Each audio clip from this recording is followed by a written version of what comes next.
दोस्तों, आप सभी का स्वागत है मेरे YouTube चैनल माई एक्सीलेंस पर। अगर आप इस चैनल पर पहली बार आए हैं तो आप इसे सब्सक्राइब करें और अपने दोस्तों के साथ शेयर करें। तो बच्चों, आज की इस वीडियो में हम लेकर आए हैं कक्षा 6 बालराम कथा।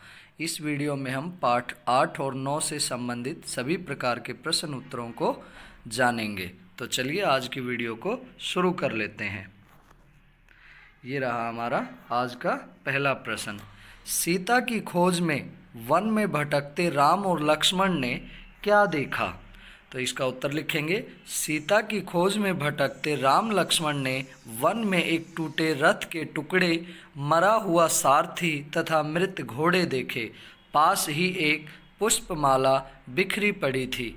क्या था, जब राम और लक्ष्मण सीता की खोज कर रहे थे तो वो इधर उधर वन में भटक रहे थे, तो रास्ते में उन्हें एक टूटा हुआ रथ और एक मरा हुआ सारथी और साथ ही मृत घोड़े दिखाई दिए थे। तो चलिए आगे बढ़ते हैं। कबंध कौन था? बच्चों, कबंध एक राक्षस था। तो इसका उत्तर लिखेंगे। कबंध एक विशालकाय डरावना राक्षस था। उसका शरीर मोटे मांस पिंड जैसा था, गर्दन नहीं थी तथा एक ही आँख थी, दांत बाहर निकले थे तथा जीभ सांप की तरह थी। अर्थात इसको आप छोटे कम शब्दों में लिख सकते हैं कि कबंध एक विशालकाय एक आँख वाला राक्षस था जिसकी गर्दन नहीं थी। आगे बढ़ते हैं। कबंध ने राम से क्या आग्रह किया?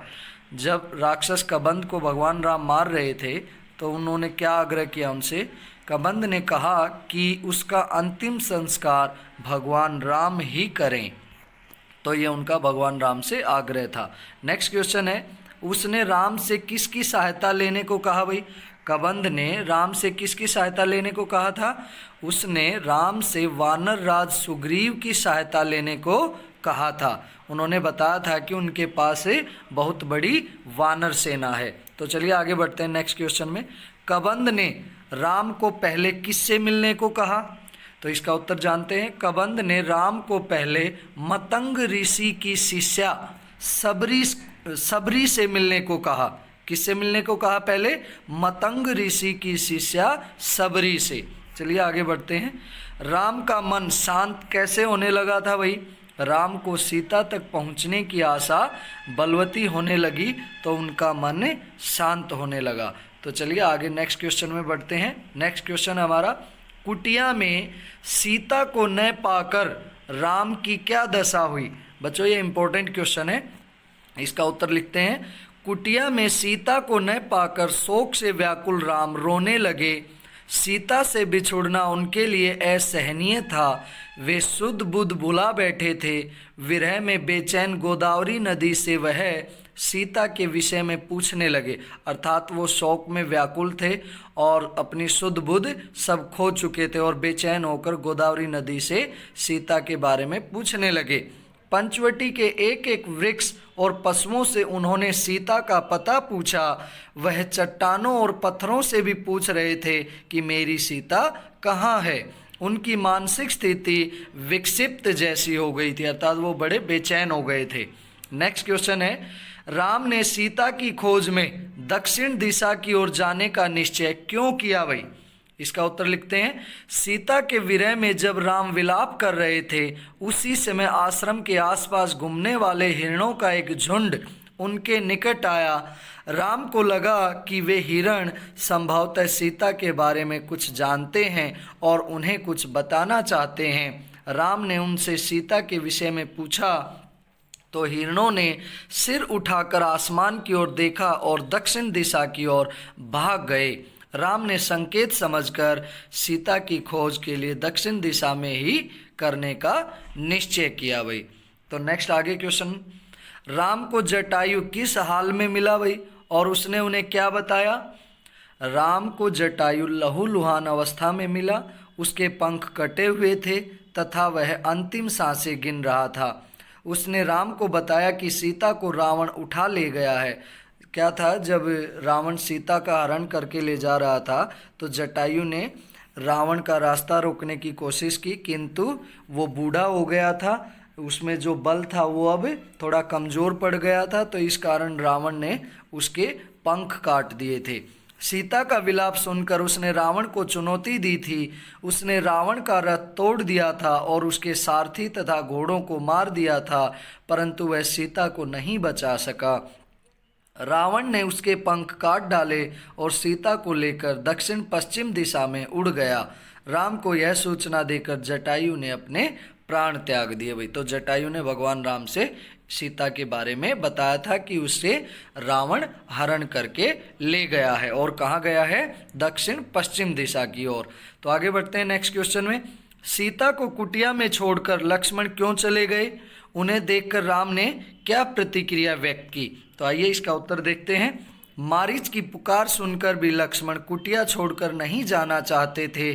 सीता के कटु वचनों को सुनकर भी लक्ष्मण ने कोई प्रतिक्रिया नहीं व्यक्त की।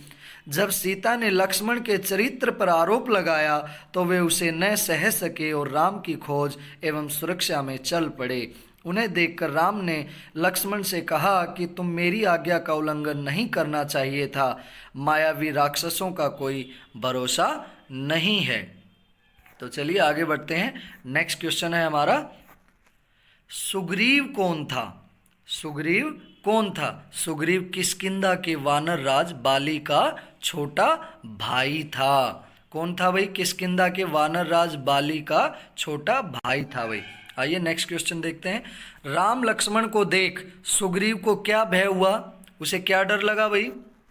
राम लक्ष्मण को देख सुग्रीव को यह डर हुआ कि वे बाली के गुप्तचर हैं तथा उसे मारने के लिए आ रहे हैं। तो नेक्स्ट आगे क्वेश्चन है, हनुमान कौन थे? हनुमान कौन थे?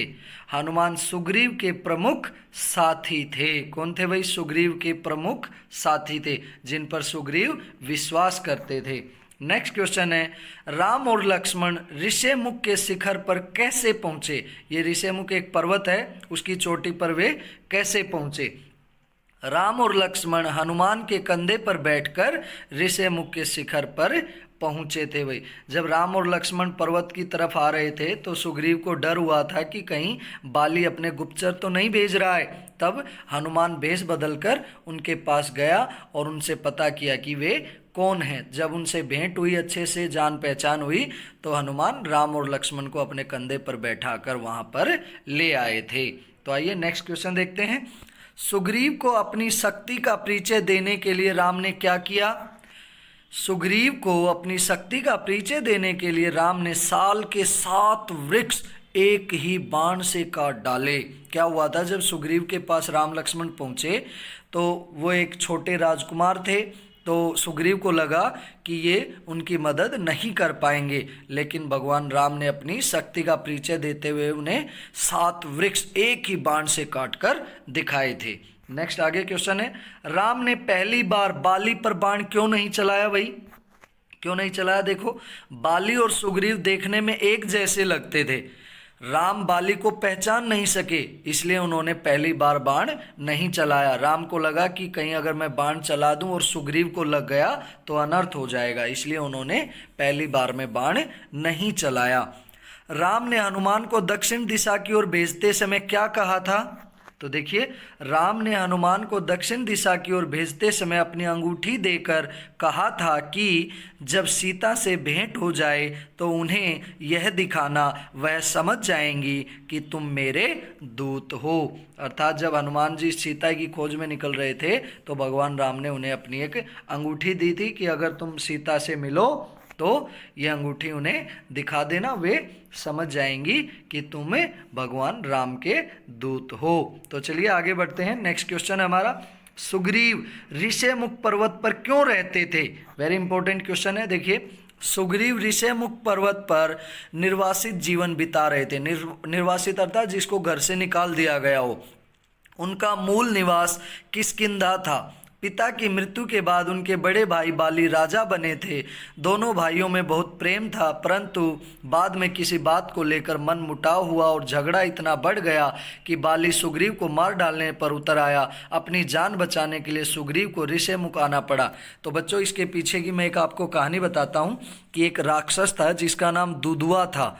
वो बाली को ललकारता है कि बाली तुम मुझसे युद्ध करो। तो बाली अपनी नगरी से बाहर निकलकर उस राक्षस का पीछा करता। वो राक्षस साथ साथ बाली के सुग्रीव भी आता है। वो राक्षस भागता हुआ एक गुफा में छिप जाता है।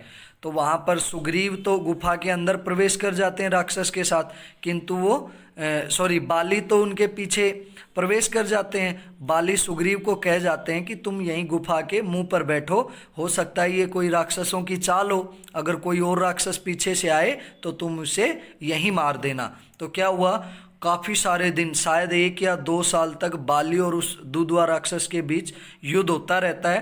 तब और जो सुग्रीव है वो उस गुफा के बाहर ही बैठा इंतजार कर रहा है। तो एक दिन क्या होता है, गुफा के अंदर से एक खून की धारा बहती हुई बाहर आती है और सुग्रीव को लगता है कि उस राक्षस ने मेरे भाई बाली को मार दिया है। तो उसने सोचा कि ये राक्षस कहीं बाहर निकल के और ज़्यादा उत्पात न मचाए।